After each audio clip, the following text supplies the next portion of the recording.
जय हिंद साथियों, आप सभी का स्वागत है शाइन वाईटी क्लासेस में। अपर निजी सचिव भर्ती के लिए हिंदी शॉर्ट हैंड की प्रैक्टिस डिक्टेशन 80 शब्द प्रति मिनट गति से डिक्टेशन 5 सेकंड में शुरू होगी। डिक्टेशन 5 मिनट और शब्द 400 होंगे। स्टार्ट। केंद्र और राज्यों के बीच करों के बंटवारे को लेकर कई बार विवाद उठ चुके हैं। केंद्रीय कर प्रणाली जीएसटी लागू होने के बाद भी कुछ चीज़ों पर करों और उपकरों के बंटवारे को लेकर सवाल उठते रहे हैं। खनिजों के स्वामित्व का प्रश्न भी उनमें एक है।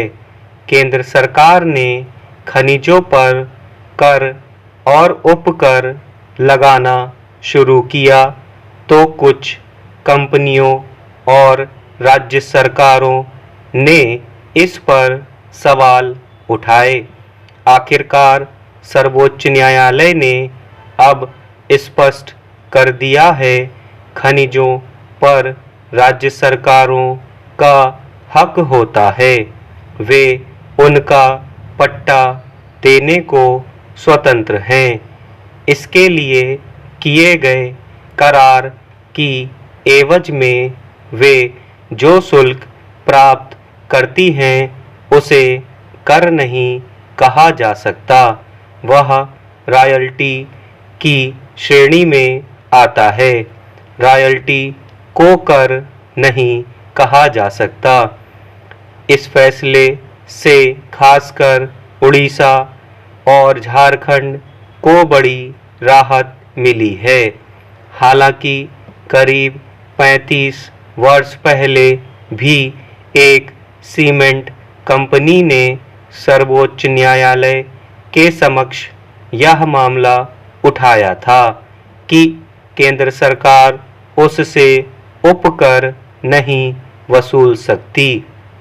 तब अदालत ने कहा था कि खनिजों पर कर लगाने का अधिकार केंद्र सरकार को है, मगर दूसरे मामले में सर्वोच्च न्यायालय ने करीब 20 वर्ष पहले उस फैसले को पलटते हुए कहा कि पुराना फैसला छापे की गलती से भ्रामक हो गया था।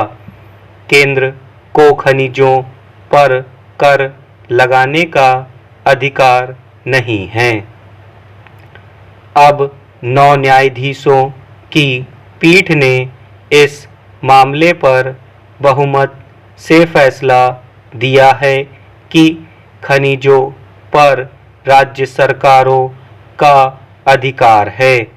दरअसल यह मामला इसलिए उलझा हुआ था कि संविधान में केंद्र को खदानों के आवंटन से संबंधित सीमाएं तय करने का अधिकार केंद्र सरकार को दिया गया है, मगर जमीन, भवन आदि पर शुल्क लगाने का अधिकार राज्य सरकारों को है।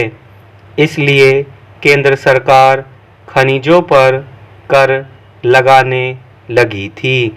अब सर्वोच्च न्यायालय ने स्पष्ट कर दिया है कि खनिज राज्य सरकार की संपदा है, इसलिए वह उसके पट्टे की कीमत तय कर सकती है।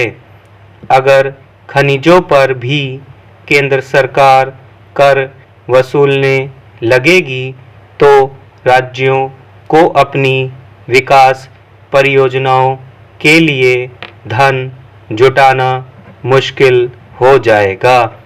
इस फैसले के बाद राज्य सरकारें केंद्र द्वारा वसूला गया कर वापस दिलाने की गुहार लगा रही हैं। हालांकि इसका निपटारा किस प्रकार होगा देखने की बात है। राज्य सरकारों में अक्सर इस बात को लेकर असंतोष देखा जाता है कि केंद्र को जिस अनुपात में उनसे राजस्व प्राप्त होता है उस अनुपात में उन्हें बजटीय आवंटन नहीं मिलता।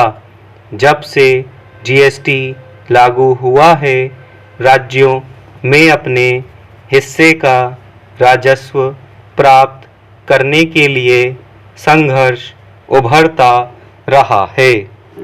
स्टॉप।